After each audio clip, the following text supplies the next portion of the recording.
दिव्याति दिव्य भाव से ध्रुव ने जाकर तपस्या की, हरि आ गए, हरि का दर्शन हुआ। अब ध्रुव ने मांगा क्या, या अब बाकी कथा ठीक है, वो आ गए, बैठ गए।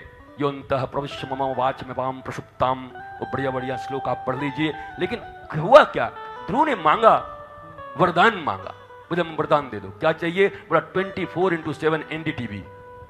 बोला एनडीटीवी? बोला हाँ। बोला महाराज ऐसा चीज दे दो कि 24 घंटे और 7 दिन हम सत्संग में रहें, उन्मत्त रहें, सत्संग से दूर न रहें। बोला दुनिया में तो ऐसी कोई जगह ही नहीं बनी हमें, बीच बीच में आंवला का पेड़ आ ही जाएगा, बीच बीच में निंदा रस घुस ही जाएगा महाराज, कितना भी सत्संग हो पर निंदा रस घुस जाएगा। एक बार हम यात्रा कर रहे थे, हम जा रहे थे मुंबई, और हम कहे गाड़ी से ही जा रहे थे, 7-8 गाड़ियां थी साथ में। हमने कहा सब गाड़ी में केवल हरि चर्चा होगी, कितनी दूर तक यात्रा कर सकते हैं देखते हैं। और हमने महाराज एक एक बिठा दिया था सबको रॉ की तरह बीच में, तो पता लिया, बोला 3 मिनट में खत्म, 4 मिनट में हरि चर्चा। हमने कहा आश्रम में जो कुछ गड़बड़ी हो रहा है और किसके किसके कारण हो रहा है उसकी खूब चर्चा हो। मुंबई पहुंच गए, खत्म नहीं हुआ। ऐसी निंदा चढ़ी, ऐसी निंदा चढ़ी कि पूरा मुंबई पहुंच गए महाराज, बखिया उधेड़ दिया एक दूसरे का लोगों ने।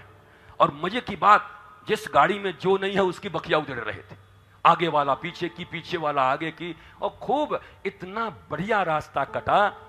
हमारे पास पैसा कुछ कम था, हम सोचे रास्ते में खिलाना ना पड़े, तो ऐसा निंदा में झोंके कि मुंबई पहुंच गए, खाने को भी याद नहीं पड़ा महाराज। निंदा रस इतना प्यारा रस है महाराज, आदमी खाना पीना भूल जाता है।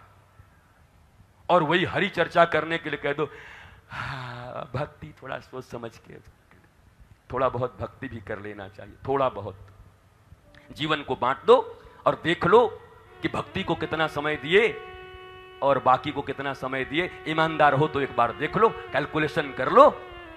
अगर खुद के प्रति ईमानदार हो तो कैलकुलेट कर लो। जो लोग तुम्हें कहते हो अरे भाई भक्ति, थोड़ा बहुत भक्ति ठीक है, थोड़ा नहीं, कहते क्या है, थोड़ा परिवार वगैरह भी देखो, भक्ति ये करोगे। अगर वो आदमी जोड़ ले तो मुश्किल से भक्ति में इतना समय उसका होगा, सारा समय उसका संसार में है। पर वाहरे संसार वाले मंथरा, वाहरे शकुनी, वाहरे युधाजीत, ये सब क्या कहते हैं, भैया भक्ति मत करते रहो, थोड़ा बहुत परिवारों देखो। तो थोड़ा बहुत दे दीजिए टाइम, पूरा 70 साल कैलकुलेट कर लीजिए, बचपन से बता दीजिए उनको कि कितना कितना इनको दिया और कितना मैंने भक्ति में दिया। सबका मुंह बंद हो जाएगा, किसी का मुंह खुलेगा नहीं। कृषि प्रधान और ग्राम प्रधान भारत, बलदाऊ बलराम जो कंधे पर हल लेकर, भारत कृषि प्रधान देश है इस बात की उद्घोषणा कर रहे हैं। भारत ग्राम प्रधान देश है इस बात की उद्घोषणा कर रहे हैं, हल और मूसल लेकर। और हमारे घरों में सन्नाटा छाया हुआ है। बच्चों को पढ़ाएंगे, अमेरिका भेजेंगे, वही हार्वर्ड से पढ़ के भी आएगा, यहां के सरकारी विद्यालय में भी पढ़ेगा तो पैसा ही कमाएगा ना। बाप बड़ा ना भैया, सबसे बड़ा रुपया इसी के लिए भेज रहे हो ना। वो जीविका की विद्या प्राप्त कर ले, इसी के लिए भेज रहे हो ना। वो विद्याएं तुम्हारे देश में, तुम्हारे गांव में भी हैं। पढ़ा लो, अक्षरों का ज्ञान दे दो। और आज भगवान बलराम के इस पीठ से पूरी दुनिया और भारत को यह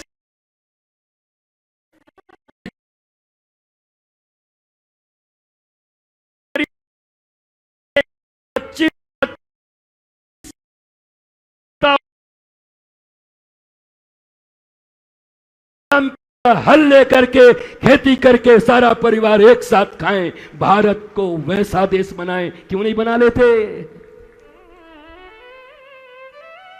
बच्चे यहां पैदा, नासा में भी 30-40% से ज्यादा वैज्ञानिक तुम्हारे भारत के हैं। भारत में ही बना लिए होते, अवसर प्रदान कर दिए होते, न कर पाए।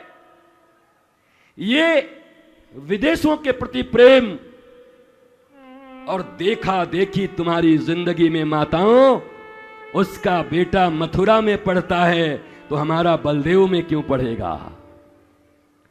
उसका बेटा नोएडा में पढ़ता है तो हमारा मथुरा क्यों पढ़ेगा। उसका नोएडा में पढ़ता है, नोएडा वाले को नोएडा में चैन नहीं है। नोएडा वाला कह रहा है मुंबई जाएंगे, मुंबई वाला बोल रहा है हम तो सीधा न्यूयॉर्क में ही पढ़ेंगे तभी काम चलेगा।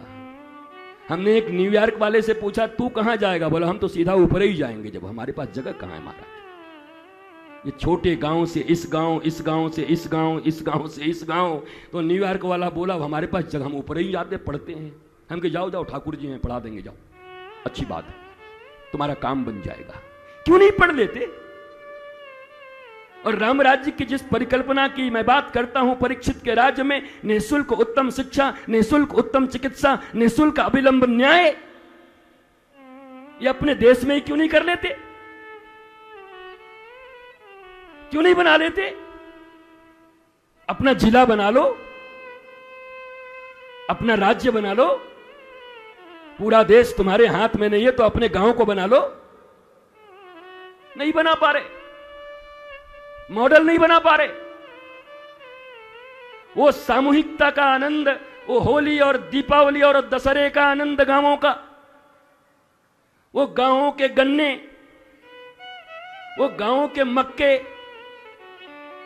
वो गांव के गेहूं के, अब तुम्हारे पास गेहूं भी का है। पंजाब को हरित क्रांति के लिए ललकार दिया, पंजाब इतना अन्न पैदा करने लगा, बोला अब हम निर्यात करेंगे, और उसी पंजाब से रेगुलर कैंसर की ट्रेन चलने लगी। वारे तुम्हारा डेवलपमेंट ये किसके लिए कर रहे हो? जिस राज्य में अन्न पैदा कर रहे हो उसी राज्य में सबसे ज्यादा कैंसर के पेशेंट कैसे हो रहे? और अब तो खेतियां ऐसी हो रही हैं बेचने के लिए और खाने के लिए कुछ और।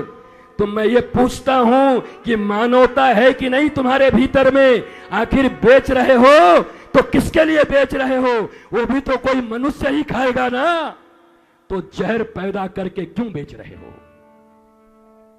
हम तो ऑर्गेनिक खाते महाराज जी और दूसरे को जहर खिलवाते हो। इंसान हो तुम, मनुष्य हो, ये मनुष्यता है। अपने लिए ऑर्गेनिक और लोगों के लिए जहर, पेस्टिसाइड्स, ये पॉलिसीज हैं तुम्हारे, ये नियम है तुम्हारे। 1861 में बनाई गई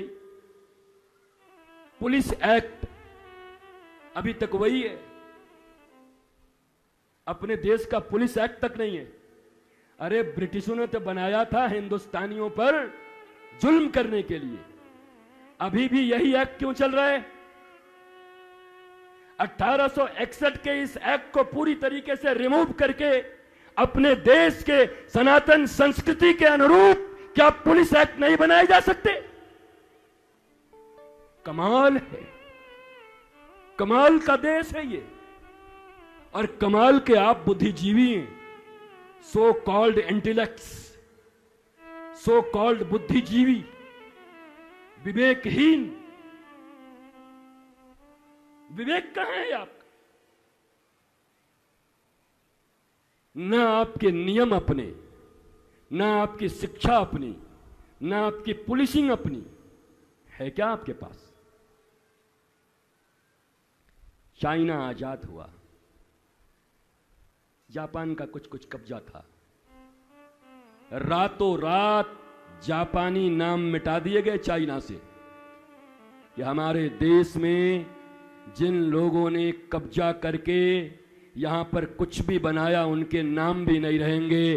तुम्हारे देश को 75 और 77 साल हो गए, लेकिन आज तक तुम अपने देशवासियों के नाम पर सड़कें और बिल्डिंगें भी नहीं रख पा रहे हो। अरे मैं कहता हूं अपने देशवासियों के नाम पर रखो, रखो अपने सड़कों का नाम दशरथ माझी के नाम पर। जिस एक दशरथ माझी ने अकेले पहाड़ को काटकर पूरे गांव के लिए रास्ता बना दिया था, क्या वो दशरथ माझी के नाम पर बिल्डिंगें नहीं होनी चाहिए? तुम्हारे पास अपने लोग नहीं है? एपीजे अब्दुल कलाम आजाद के नाम पर बनाओ, मिसाइल मैन के नाम पर बनाओ, अब्दुल हमीद के नाम पर बनाओ, और क्षेत्रीय जितने भी तुम्हारे सूरमा हैं इस बलदेव एरिया में, जिन लोगों ने औरंगजेब के आने पर लोहा लिया, ऐसे पूर्वजों के नाम पर सड़कें बनाओ। वो क्यों नहीं बना लेते? भारत की चेतना सोई है, भारत की चेतना इतनी सोती जा रही है, ये इंतजार कर रहे हैं। इंतजार मत करो, इंतजार करते करते तुम्हारे हाथ से नियंत्रण बाहर चला जाएगा।